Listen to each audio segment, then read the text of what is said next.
Hello everyone, welcome to the cardiovascular system once again. Today we are looking at the heart. Ta-da! Okay, so this is a pig heart. A pig heart is very similar to our heart and easy to get. This is why we use pig hearts when we do dissections. You will be dissecting one of these hearts when you're in class. Now, we've got to figure out, today I'm showing you the outside of the heart, so we've got to figure out which side is the front of this heart and which side is the back. What do you think? Think this is the front?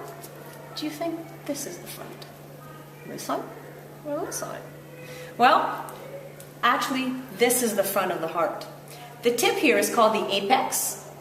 The line going across is called the septum. It separates your heart into two parts. As you can see, the heart is not separated right down the middle. It's at a slant. The biggest portion here, this is the left ventricle. The left ventricle is thick and big because it pumps to your body. This portion here is the right ventricle. The right ventricle is smaller because it pumps blood right to your lungs, which are on either side of your heart.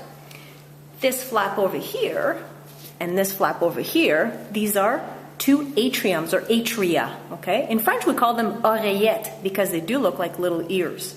You have a lot of blood vessels, and we will look at those in detail. You have a little bit of fat, that's the white portion of it. And you have grooves that they look like, you know, little rivers going through. These are actually coronary blood vessels, and when you get a heart attack, it's one of these that gets blocked, and so a portion of your heart lacks oxygen and starts to die. Now I'm going to take this aside. Don't go anywhere because I want to show you how to take off my gloves. So I'll just get rid of the heart, and while you're here with me, when we do a dissection, there is a specific way to get rid of these gloves so that we don't get the chemicals from the heart everywhere. First thing, you take one glove and take it off. Hold this glove in your hand, okay, and make a fist. Take off the other glove like this, and so this way you can touch somebody with it. It doesn't matter, it's not disgusting, and you will dispose of this in the specialized bag.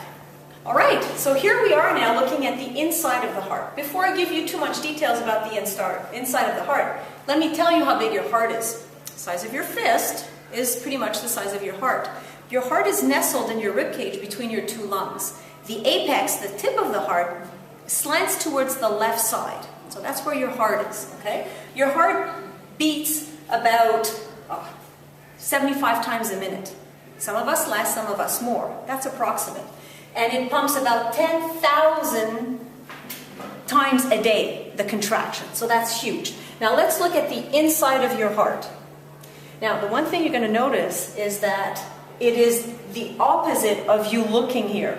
So the left side is as though you're looking at a person. So this is my left side, and so the drawing of a heart will always be like this. This is a convention, and it's like that in any anatomy. So the left ventricle is on your right side, so everything is flipped around, okay? You got to get a hang of this. The left ventricle, as you can see, is much thicker than the right ventricle.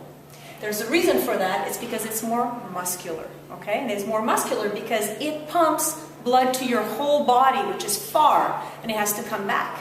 This side of the heart, the right side, is thinner, not as muscular, because it pumps blood to your lungs, which are really close to the heart. It doesn't have to be as forceful, okay? So let's start at the beginning of the story here.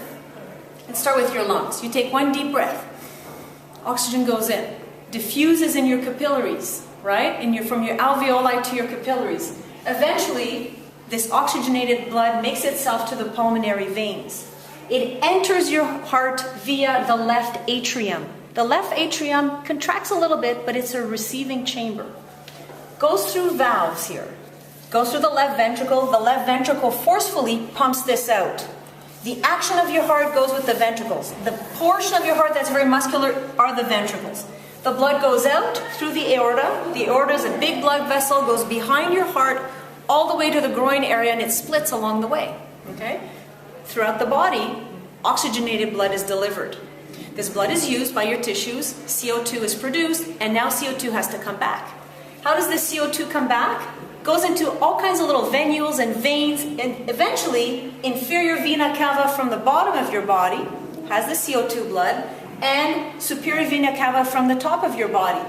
Both of these, although this is hard to see, both of these dump into the right atrium. So you got to imagine the inferior vena cava at the bottom here dumps blood all the way up here. There is an entrance in the back, which we can't see on this image, okay? So we have CO2 blood coming in through these valves to the right ventricle. The right ventricle is the pump.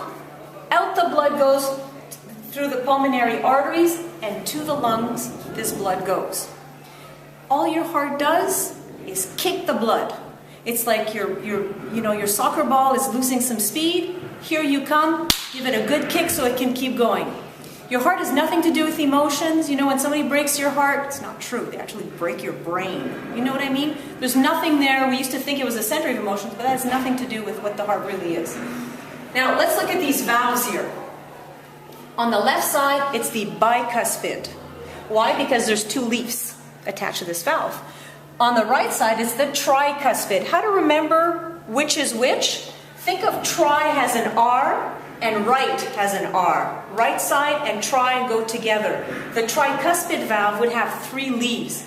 The only thing these valves do, just like the valves in the veins, they close once the blood goes through and prevent blood from going in the wrong direction. That's what valves do, okay? So once the blood goes through the left atrium, it goes in the left ventricle, this valve closes to make sure blood doesn't go in the opposite direction. All right? Now for heart function. So there are two phases in the functioning of your heart: diastole and systole. Diastole is a period of rest. It's the period in between contractions when the blood enters the atria. The systole is the period of contraction.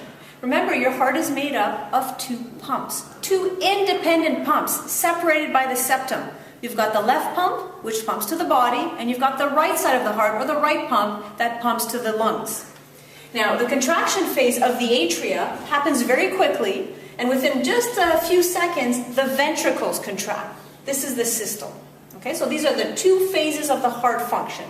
Now, your pulse. Where do you find your pulse? You will find your pulse where you have arteries that are, fairly prominent. So on the side of your neck here, you have to take your fingers and not your thumb, because your thumb has a pulse of its own. Wedge your fingers in here, right beside your trachea, and you should feel your pulse. Okay? Another place is your brachial artery, right beside some tendons that you feel here. Get your fingers in there, and you should feel your pulse too. Okay? Your pulse could be about 75 beats per minute. Although this depends on your age, your sex, your level of fitness, whether you're healthy or not, whether you're running or not, exercising or not. So this concludes our video on the heart.